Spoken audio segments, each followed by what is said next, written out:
आपको तो खबर मिल ही गई होगी। मूवीज बस पर्दे की कहानियां नहीं है, ये तो पजल्स हैं जिन्हें सुलझाना होता है। यहाँ हम सिनेमा की छिपी हुई परतों में डुबकी लगाते हैं। क्रिप्टिक सिंबल से लेकर सबटल क्लूज तक हर डिटेल का एक किस्सा है। आखिर उस कैरेक्टर ने वो चॉइस क्यों लिया, एंडिंग का क्या मतलब है। माइंड बेंडर्स मूवीज के साथ आप उन सीक्रेट्स को अनलॉक करेंगे जो शायद सबसे बड़े सिनेफाइल्स भी मिस कर देते हैं। अभी सब्सक्राइब करें और फिल्म्स की इस रहस्यमय दुनिया के सफर में हमारे साथ जुड़े। याद रखें, चीजें हमेशा वैसी नहीं होती जैसी वो दिखती हैं। Unlock the mystery of movies. Speak no evil एक गहरे मनोवैज्ञानिक और सामाजिक डरावनी फिल्म है जो दर्शकों को सोचने पर मजबूर कर देती है कि अजनबियों पर भरोसा करना कितना खतरनाक हो सकता है। फिल्म की कहानी डेनमार्क के एक कपल ब्jörn और लुईस और उनकी बेटी एग्नेस की है। कहानी की शुरुआत ब्jörn और लुईस अपनी बेटी के साथ इटली में छुट्टियां मनाने जाते हैं। वहां उनकी मुलाकात पैट्रिक और करीना नाम के एक डच कपल और उनके बेटे एबेल से होती है। दोनों परिवार जल्दी ही एक दूसरे के करीब आ जाते हैं। खासकर ब्jörn और पैट्रिक के बीच अच्छी दोस्ती हो जाती है।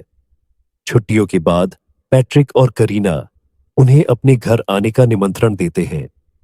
डच कपल के घर में ब्jörn, लुईस और एग्नेस निमंत्रण स्वीकार कर डेनमार्क के एक सुनसान क्षेत्र में पैट्रिक और करीना के घर पहुंचते हैं।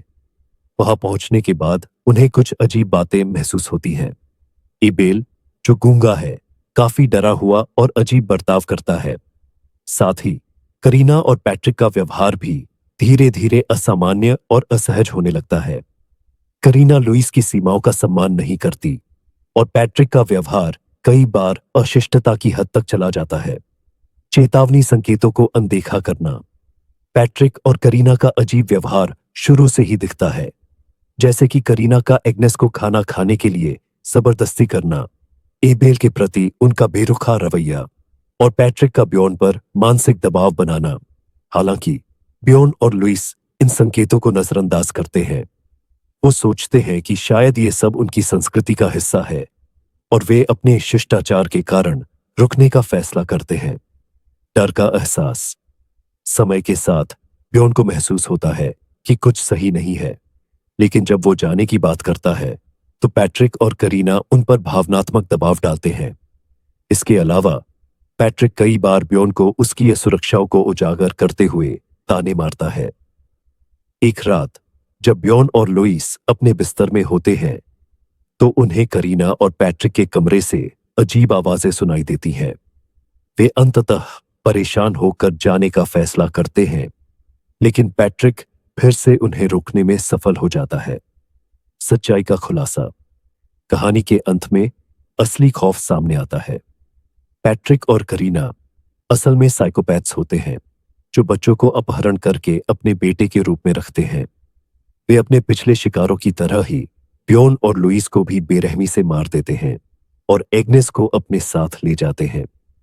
फिल्म का अंत दर्शकों के मन में एक गहरी बेचैनी छोड़ जाता है और यह सवाल खड़ा करता है कि क्या हम अपने जीवन में अजनबियों को आसानी से भरोसे में लेकर अपने जीवन को खतरे में डाल सकते हैं। अगर आपको ऐसे ही थ्रिलर और सस्पेंस से भरी फिल्में समझने में मजा आता है और हर ट्विस्ट की पूरी गहराई तक जाना पसंद है, तो हमारे YouTube चैनल को सब्सक्राइब करें। यहां आपको हर फिल्म की कहानी, रहस्यमयी पहलुओं की व्याख्या और रोमांचक विश्लेषण मिलेगा, जिसे देखकर आप हर सीन का असली मतलब जान पाएंगे।